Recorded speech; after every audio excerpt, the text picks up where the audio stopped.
Makanya Allah Subhanahu wa taala memperingatkan kita dalam surat Al-A'raf, afa aminu makrallah fala ya'manu makrallah illa al-qaumul khasirun. Hati-hatilah, kata Allah, kenapa mereka merasa aman dari makar Allah.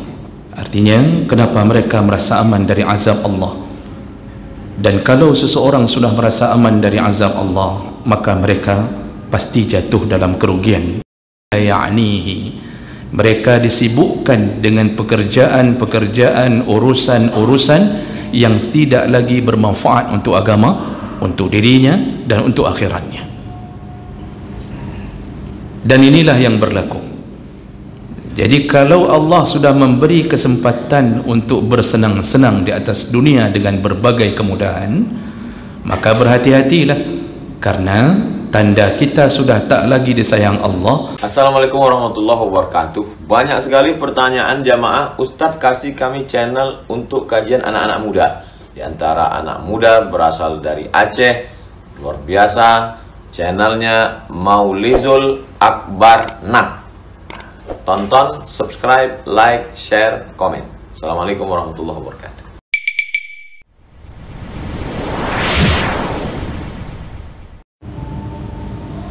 Allahu Akbar, Allahu Akbar, la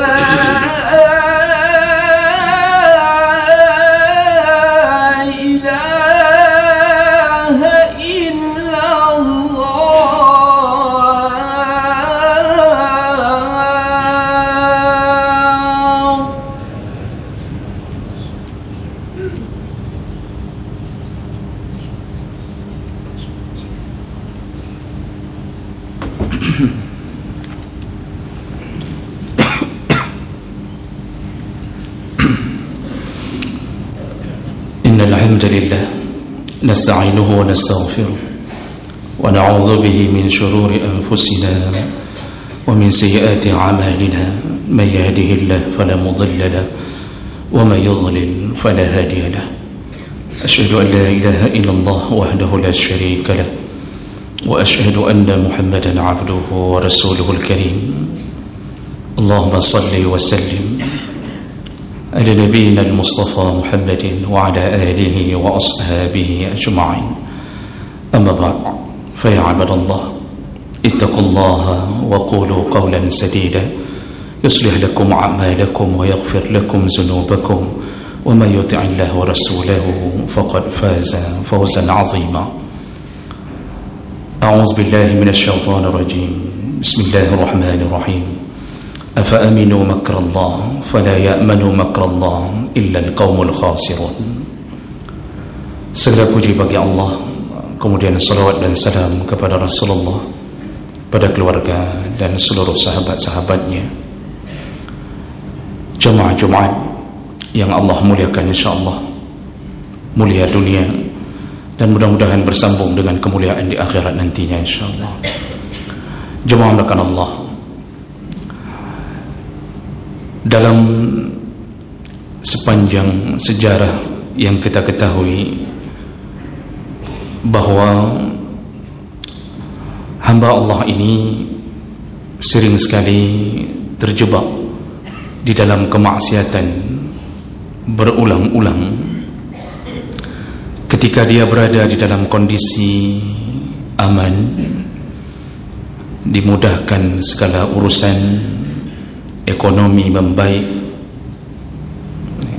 Di saat itulah hamba melupakan Allah Subhanahu wa taala.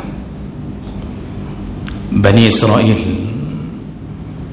ketika berjuang bersama Nabi Musa melarikan diri dari Fir'aun, mereka sangat setia kepada Nabi Musa dan mereka penuh percaya tanpa perlawanan, tidak membangkang.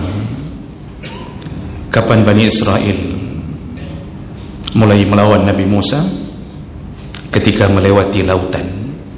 Permintaan demi permintaan mereka ajukan kepada Nabi Musa.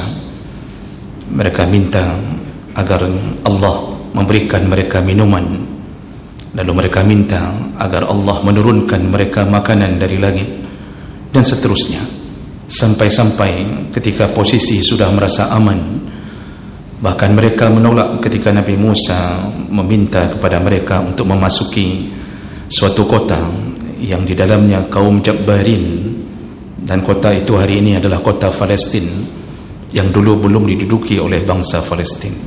Mereka tolak, bahkan dengan beraninya mereka mengatakan, engkau saja yang masuk, engkau saja yang berperang wahai Musa, wa nahnu huna qa'idun, kami akan duduk di sini. Begitulah pembangkangan Bani Israel, dan itu terjadi setelah selamat dari cengkeraman dan penjajahan Firaun.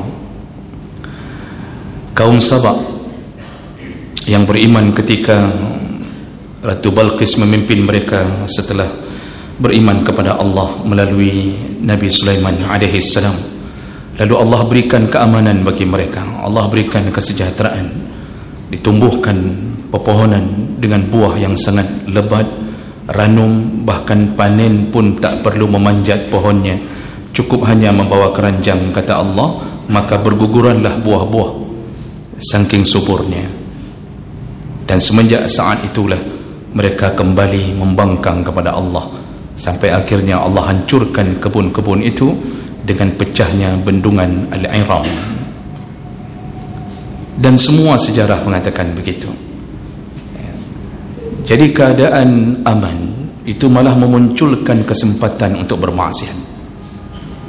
Makanya Allah Subhanahu wa taala memperingatkan kita dalam surat Al-A'raf, afa aminu makrallah fala ya'manu makrallah illa al-qaumul khasirun.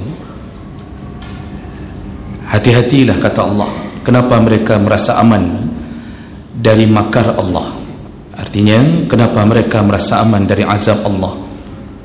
Dan kalau seseorang sudah merasa aman dari azab Allah, maka mereka pasti jatuh dalam kerugian. Itu kata Allah Subhanahu wa taala. Jadi menyimpan rasa takut di masa aman itu adalah perkara yang menyelamatkan kita. Lihatlah bagaimana kondisi kita 20 tahun yang lalu. Kenapa Allah berikan sebuah bencana yang begitu besar, dan kapan itu terjadi? Di saat kita sudah merasa bahwa kita sudah aman, kita bisa melakukan maksiat tanpa ada yang mencegahnya.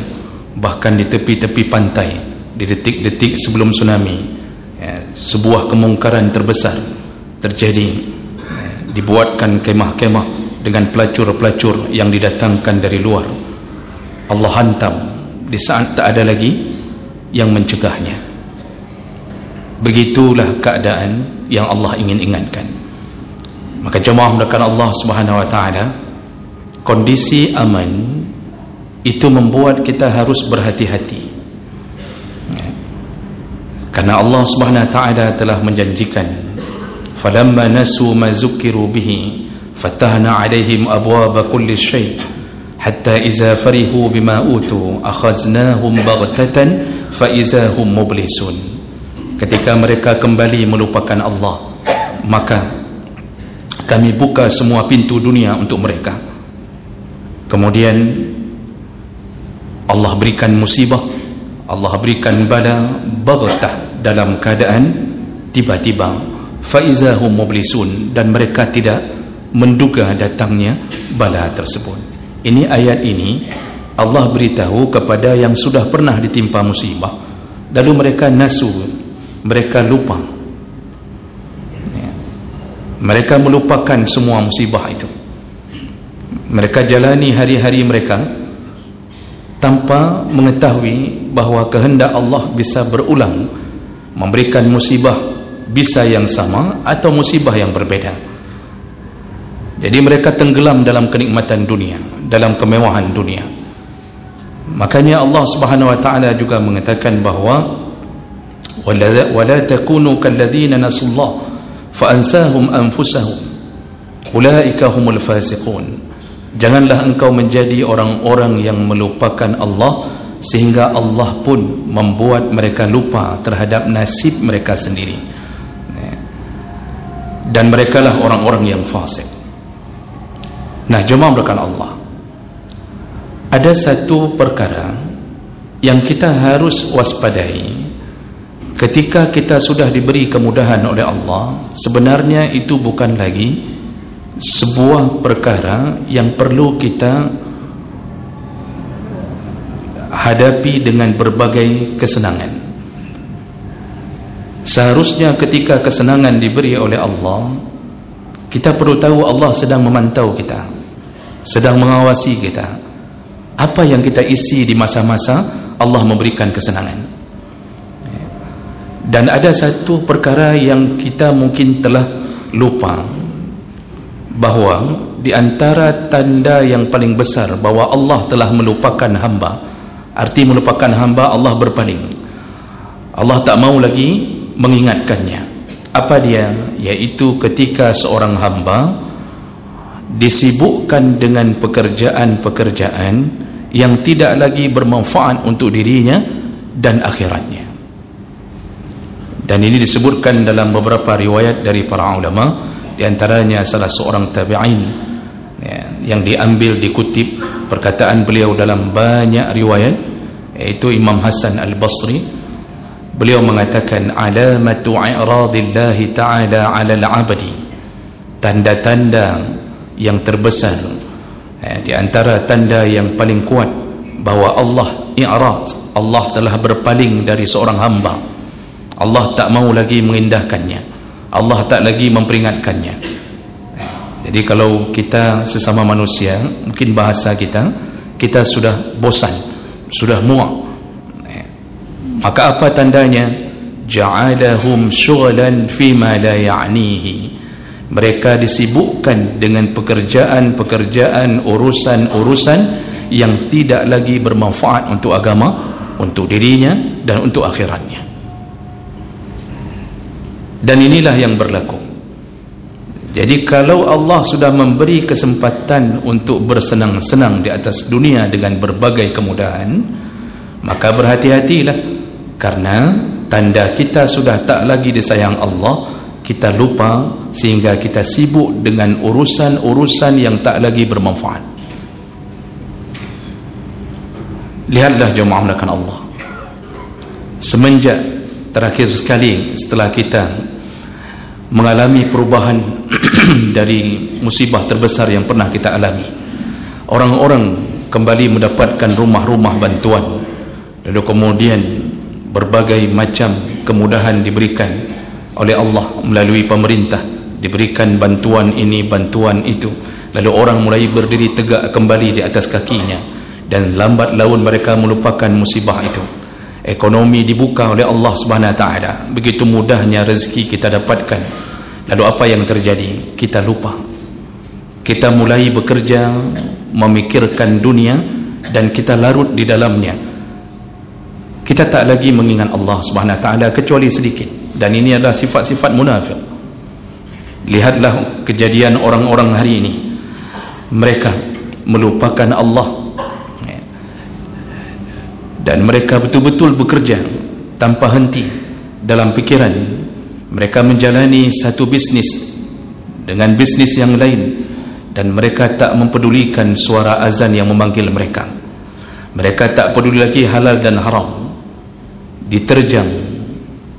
Jadi betul-betul mereka tak takut lagi kepada Allah, dan mereka sibuk dengan itu. Jadi disibukkan Allah, tidak ada pengingat. Dulu kita diingatkan oleh Allah. Tsunami membuat orang bergelantungan di pintu-pintu masjid sambil mengucapkan la ilaha illallah. Sebulan, 2 bulan, 3 bulan, 6 bulan orang masih terus bersujud kepada Allah. Mereka bersyukur mereka masih hidup dan sempat menyembah Allah kembali. Dan masa konflik juga menyebabkan kita banyak melakukan amal-amal saleh. Orang berkumpul di masjid-masjid karena rasa ketakutan. Semua musibah-musibah ini mengingatkan. Begitu kita diberikan aman, apa yang terjadi? Berhamburan manusia keluar, duduk di kedai-kedai kopi, mulai dari sore sampai waktu malam, tidak salat, tidak ada yang mengingatkan mereka. Bahkan pemerintah pun diam. Para ulama pun bahkan tak mau untuk melewati kedai-kedai tersebut. Tidak ada satu surat pun yang dikirimkan kepada pemilik kedai untuk menutup di waktu Jumaat, tutup waktu maghrib. Tidak ada sanksi apapun. Semua merasa aman, tidak ditangkap, tidak ditegur. Jadi jangankan urusan seperti ini, maka kita harus paham kita sedang berada di dalam pengawasan Allah Subhanahu wa taala. Orang-orang benar-benar tenggelam di dalam perbuatan-perbuatan yang tidak lagi bermanfaat. Duduk-duduk itu mubah, tapi mubahnya mubah tak bermanfaat, kecuali yang dia bicarakan agama, yang dia bicarakan dakwah. Orang bekerja hari ini di tempat-tempat yang mungkin sama sekali tak menyentuh urusan dunia, kalau hasilnya dia bisa bawa ke agama, itu masih bermanfaat. Bekerja di instansi apapun, dapat gaji, dia fikirkan untuk masjidnya, dia fikirkan untuk fakir miskin, dia fikirkan urusan agama, dia wakaf, dia hibah, itu masih bermanfaat. Tapi apa yang terjadi hari ini? Kerja disiksa oleh berbagai macam administrasi, hidup dalam kertas, tanda tangan dipenuhi di dalam berbagai borang, berbagai formulir, hanya untuk mengeluarkan gaji. Orang berjuang bertahun-tahun menaikkan satu level ke level lain hanya demi supaya gajinya bertambah. Seseorang hari ini menuntut ilmu, lihatlah para mahasiswa menuntut ilmu, berapa banyak mereka yang tertipu dengan urusan-urusan dengan dalih menuntut ilmu. Padahal apa yang terjadi, mereka hanya berharap ijazah, dan ijazah itu digunakan untuk apa? Hanya untuk mencari kerja. Maka terlalu ramai hari ini orang-orang yang tertipu. Lihatlah bagaimana hari ini para mahasiswa seakan-akan menolong orang lain, berdiri di jalan-jalan dengan memasang spanduk meminta pertolongan, donasi, ya, untuk menolong banjir di tempat-tempat yang mereka ketahui. Tapi cuba lihatlah, apakah mereka salat? Bukankah mereka berdiri dari sebelum zuhur sampai maghrib tak salat satu pun? Lalu kita mengatakan hebat mahasiswa, hebat mahasiswa. Apa manfaatnya? Dan itulah perbuatan-perbuatan yang Allah biarkan. Jadi betul-betul terjebak dengan sesuatu yang tak lagi bermanfaat. Ketika momen-momen tertentu, semua orang anak-anak SMA, SMP itu dilatih untuk melakukan paskibraka sampai tak salat. Orang yang ikut karnaval, karnaval 1 Muharram, pergi sebelum zuhur, pulang asar, zuhur tak salat. Yang ikut tak salat, yang membimbing pun tak salat. Allah biarkan. Konser-konser dihidupkan, tarian, nyanyian, semuanya bebas begitu saja melenggang kangkung di atas bumi ini. Tak ada teguran. Hujan pun tidak di saat konser. Semua berjingkrak-jingkrak melupakan Allah Subhanahu wa taala. Inilah yang tadi disebutkan, hati-hati ketika i'radullah taala 'alal 'abdi, ketika Allah sudah berpaling dari seorang hamba, Allah biarkan mereka berbuat, atau Allah sibukkan mereka dengan perbuatan-perbuatan yang sia-sia. Jadi hidup itu hanya mengisi hari, menunggu gaji. Tak ada pembicaraan agama, amar ma'ruf nahi mungkar tak lagi didengungkan, kecuali mereka-mereka yang Allah selamatkan imannya, mereka-mereka yang ketika mendengarkan azan masih datang ke masjid-masjid karena rasa takut dan berharap dari Allah Subhanahu wa taala mendapatkan surga. Padahal jemaah melakukan Allah Subhanahu wa taala, Allah Subhanahu wa taala disebutkan oleh Nabi, innallaha iza ahabba 'abdan, seorang Allah Subhanahu wa taala kalau sudah mencintai seorang hamba, ibtalahu, maka Allah akan memberikan bala. Dalam hadis lain, innallaha iza ahabba qauman, sesungguhnya Allah kalau sudah mencintai seorang atau mencintai satu kaum, maka dipenuhilah kaum itu dengan berbagai ujian. Bukankah Nabi telah mengatakan, hujjibatil jannatu bil makarih wa hujjibatin nar bis syahwat, menuju ke surga pintunya terhalang oleh makarih. Apa itu makarih? Berbagai perkara yang tidak menyenangkan, meninggal, diberi musibah, lalu kita ditimpa macam model peperangan, konflik, sehingga kita terus mengingat Allah. Itu jalan-jalan menuju surga. Tapi menuju ke neraka, pintunya dibuka dengan apa? Asy-syahwat, dengan syahwat, bersenang-senang, ya, melakukan perbuatan mubah, paling kurang kita sibuk dengan mubah, itu sudah tertipu jemaah melakukan Allah. Disibukkan dengan perbuatan yang tak berpahala. Mubah itu dilakukan tidak berpahala, ditinggalkan pun tak berdosa, atau apapun tak menyebabkan dia berdosa, tapi habis waktu untuk perkara mubah. Maka but orangnya duk preh peng itibit awai bulin, keluar gaji kembali bersenang-senang, dalam fikiran wisata, rekreasi, kita mau ke mana, lalu kita mengatakan kepada orang lain, ini kan tak berdosa. Betul tak berdosa, tapi tahukah kita sedang berada di dalam jalur yang tidak dicintai Allah. Seharusnya jalur yang dicintai Allah bagaimana? Kita disibukkan memikirkan nasib kita di akhirat. Walaupun tak ada satu dalil yang menyatakan kita harus terus-terusan di masjid. Tak ada suruhan kita disuruh duduk di masjid 24 jam berzikir. Tak ada suruhan disuruh beramar ma'ruf nahi mungkar sampai orang yang kita amar ma'ruf nahi mungkar itu wajib bertaubat di tangan kita. Tak ada. Kita hanya disuruh saja amar ma'ruf, tidak disuruh berhasil. Tak ada ayat, tak ada dalil yang menyatakan disuruh berhasil. Seorang Nabi pun cuma dikatakan oleh Allah, engkau Muhammad, tugasmu hanya menyampaikan.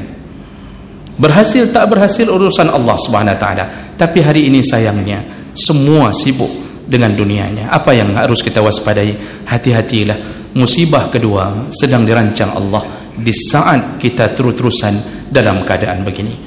Maka nasihat kami yang terakhir, terutama kepada para pemimpin, berfikirlah menyelamatkan kota ini, selamatkan tanah ini dari kemarahan Allah. Tidak ada lain, yaitu cegahlah maksiat. Cegahlah maksiat di sekeliling kota. Jangan biarkan orang-orang pacaran di sepanjang lapangan Hira dekat dengan masjid utama. Jangan biarkan waduk dipenuhi dengan berbagai macam kemaksiatan, kemungkaran. Jangan biarkan. Kalau tidak, tunggulah. Tunggu waktunya, kata Allah, kami datangkan musibah berikutnya, dan faizahum mublisun, dan mereka benar-benar tidak sadar ketika musibah itu datang.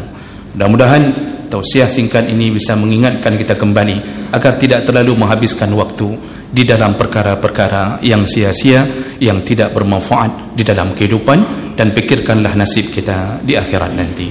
Barakallahu li wa lakum fil Qur'anil Karim, wa naf'ani wa iyyakum bima fihi minal ayati wa zikril hakim. Taqabbalallahu minni wa minkum tilawatahu innahu huwas sami'ul 'alim.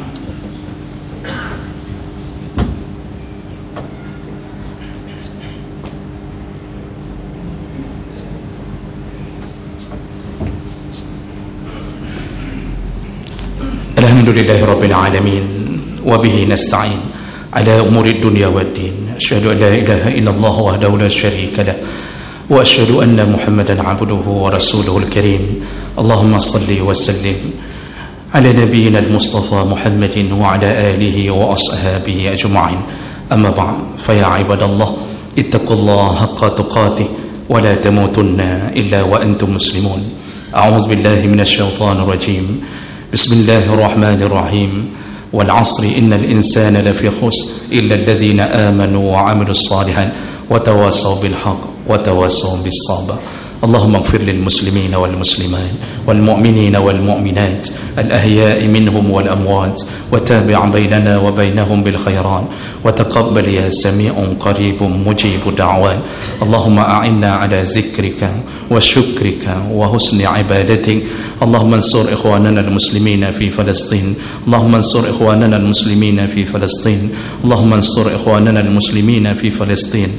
Rabbana atina fid dunya hasanah وفي الآخرة حسنة وقنا عذاب النار والحمد لله رب العالمين ولذكر الله أكبر والله يعلم ما تصنعون.